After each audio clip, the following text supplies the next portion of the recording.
Last week, we examined the investment scenario in the smallest southern state of Kerala. Now, Trivandrum is the hub of automotive technology of the country. Kerala is contributing 23% of the total turnover of the medical device industries of the country. And before that, we spoke to Andhra Pradesh IT Minister Nara Lokesh to understand how the state is trying to bring back investors. So, New Andhra Pradesh, we are hungry for business. We are the startup kid on the block. We are very hungry. We want to move fast. We are very aggressive. We are number 2 to Tamil Nadu, and we look forward to actually beating Tamil Nadu. And this week, our focus is on Karnataka, a state which contributes 65% of India's aerospace and defense output, over half of machine tool production, and 60% of national biotech production and exports. Land is the last thing, we have an ecosystem here. So 70% is beyond Bangalore. No China investor, not only aerospace and defense, in any other sector, will be going to any other state because of want of land. Karnataka is not competing with other states. We are competing with the world. In terms of real economic growth rate, it ranks 5th, right after Tamil Nadu, Andhra, Rajasthan, and Haryana. So what makes Karnataka tick? We all know the answer. Bangalore and now Bengaluru, the Silicon Valley of Asia.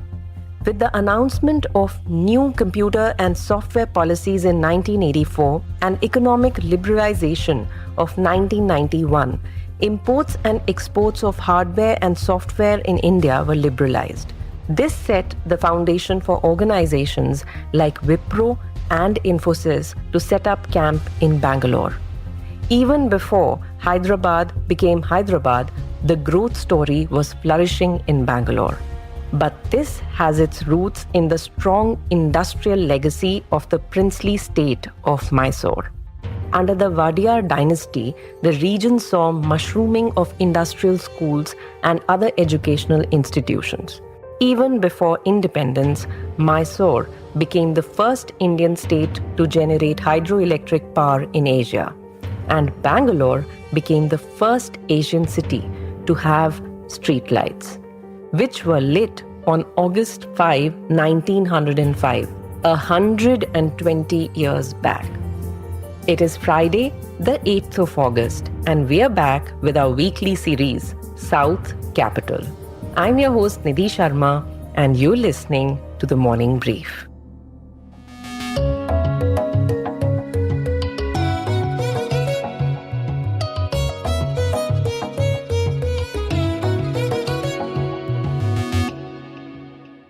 Karnataka has proposed a number of mega infrastructure projects.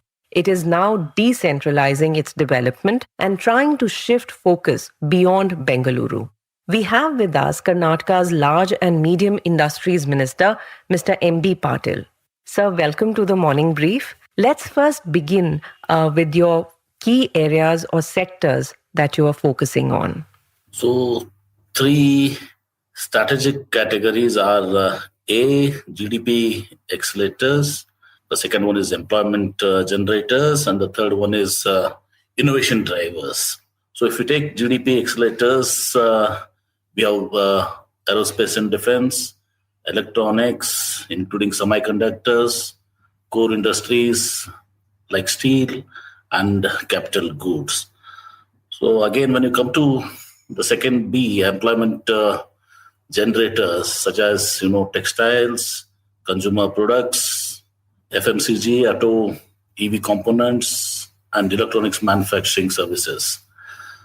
And when it comes to innovation drivers, we have future mobility, lithium batteries, Industry 4.0, pharma and medical devices, space tech and drones, and many more in the innovation drivers list. This broad base allows Karnataka to cater both high-end, high-growth sunrise sectors and deep-rooted manufacturing ecosystems. So what are the big-ticket projects that the government is right now promoting and we can see over the next 5 years? See, I can give you a long list. You saw Foxconn, which manufactures nearly about 20 million iPhones. We have given 300 acres of land, which has started production already. So they are employing around 40,000 people. To take the battery, this one, Exide, the first gigafactory with 6,000 crores of investment is coming here. And we have LAM research. So many things. We have hundreds of projects. And out of the 10 lakh crore, this one, I believe in reality. I believe it in reality, not on paper. And that was this one in the Global Investors Meet. Out of the 10 lakh, 23,000 crores, nearly about 4.32 lakh crores has already been grounded. They're into various phases. And days to come will reach the target of 80% of what we have signed, or what you have been committed in the Global Investors Meet. Bangalore has always been the hub of your investments. Is there any other plan? Are you looking at decentralizing it and promoting other cities as well whenever you come attract investors? We have Beyond Bengaluru program. We have Mysore and we have Hubli Dharwad, Belgaum, we have Mangalore, we have Kalburgi. So Tumkur, of course, we have the Machine Tools Park there, the Japanese Park over there. And this time in the Global Investors Meet, about of the 10.23 lakhs what has been committed, so 70% is beyond Bangalore. And when I say beyond Bangalore, it's again some of the rural parts of Bangalore, near proximity to Bangalore. And strictly, if you want to take northern part of Karnataka beyond Bangalore, again we have around 45% of the commitments and projects are coming on to northern part of Karnataka. And you might have heard in Belgaum, we have a private aerospace park developed by Acres, Mr. Arvind Meligari, 400 acres of park, which is, he makes component to Airbus, Boeing, Lockheed Martin, and everyone, So these areas are developing. So what more does Karnataka need to do? Train its workforce, diversify. What do you think it needs to do to attract more investments? So we came with a new industrial policy. Now we have come up with the state-of-the-art single window clearance to make ease of doing better. And we are connected to 145 departments now. Shortly, we are going to have a meeting with all other departments and ministries to sensitize them about the importance of ease of doing business, and there should not be any delays. There will be teamed approvals because time is money for all investors, as you know. And we have restructured the Invest Karnataka Forum. We are having a CEO for the Invest Karnataka Forum. He's a CEO, an IS officer. But again, we have identified 9 sectors now, and we'll having much more sectors where an industry person will be heading it. And recently we have had this Utpadana Manthan. Within the Utpadana Manthan, it is all these CEOs, heads of various manufacturing companies. Were invited 80 plus people. So participated in that. They spent a whole day in morning to evening. They said should be our roadmap to continue and progress into these sectors, and which was a huge success. It was a huge success, and we are learning many things from that, and to make Karnataka a manufacturing hub for the global one. Karnataka has recently come out with an industrial policy and is strengthening its investment promotion agency called Invest Karnataka Forum, and it is hiring talent from the private sector. But the competition is tough. Last month, Karnataka had to cancel land acquisition for aerospace hub planned in Devanahalli in North Bengaluru. As soon as the news got out, Andhra's Minister Nara Lokesh took to microblogging site X to invite the aerospace industry just across the border with 8,000 acres of ready-to-use land and best-in-class incentives. And no, the young minister didn't stop at that. When Zomato founder Dipinder Goyal announced setting up a research team in Bengaluru to build indigenous gas turbine engine, Lokesh once again marketed his state and invited Goyal to set this up in Andhra. So recently we have seen some protests because of which you had to stall your land acquisition in Devanahalli. And that led to this, to and fro between you and Andhra Pradesh Minister Nara Lokesh, where he he said that, come and invest in Andhra. How do you see this aggressive stand taken by Andhra? How does Andhra compare when it comes to Karnataka? See, that agitation, which was farmers and civil society, probably they had their own saying in that lands have been acquired around the particular Chennarayapatna Taluka and all this. So, although we had to drop the acquisition with the condition that whoever voluntarily comes forward can give their lands, and we take those lands. Like, out of the 1777 acres, maybe around 700 acres comes back again. Let's see about that. So that's not the end of the parcel. What I tweeted to Mr. Nara Lokesh. So that land is the last thing. We have an ecosystem here. We have a very strong. If you take aerospace and defense, you have Airbus, you have Boeing, you have Safra, you have Collins. They're all here.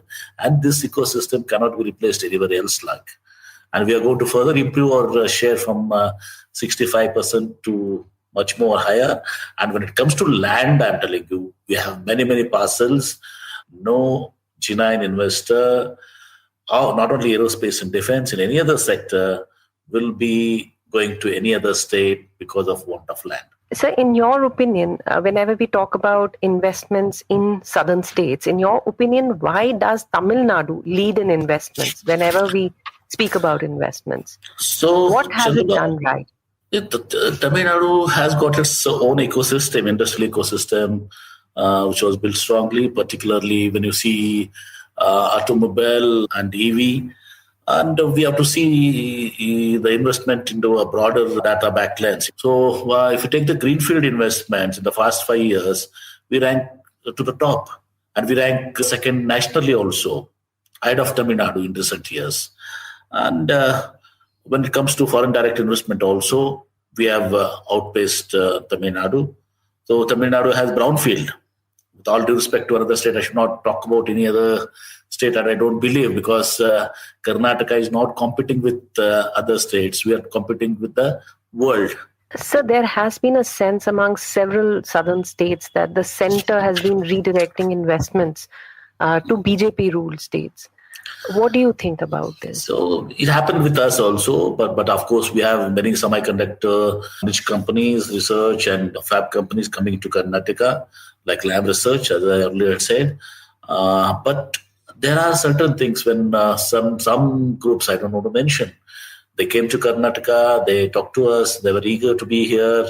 But when they went to Delhi, because of the huge incentive part, maybe they were diverted to other states, BJP-ruled states or whatever they wished for.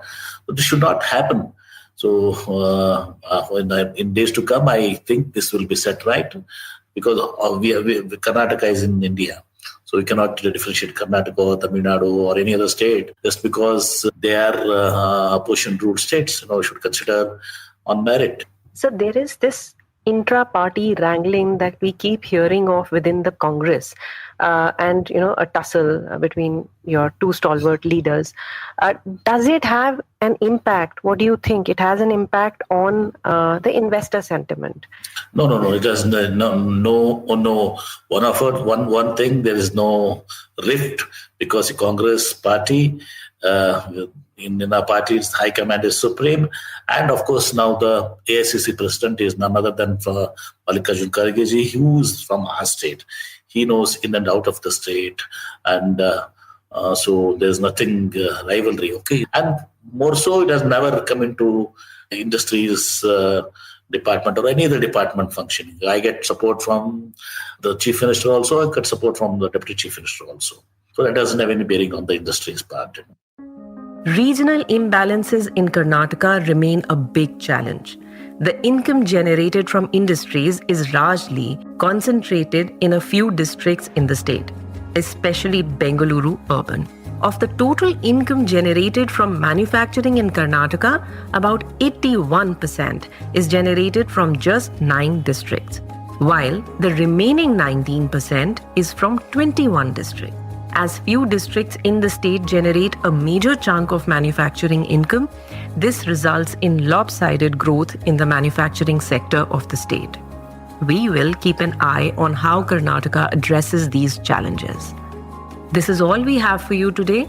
This episode was sound designed by Indraneel Bhattacharjee and produced by Vinay Joshi.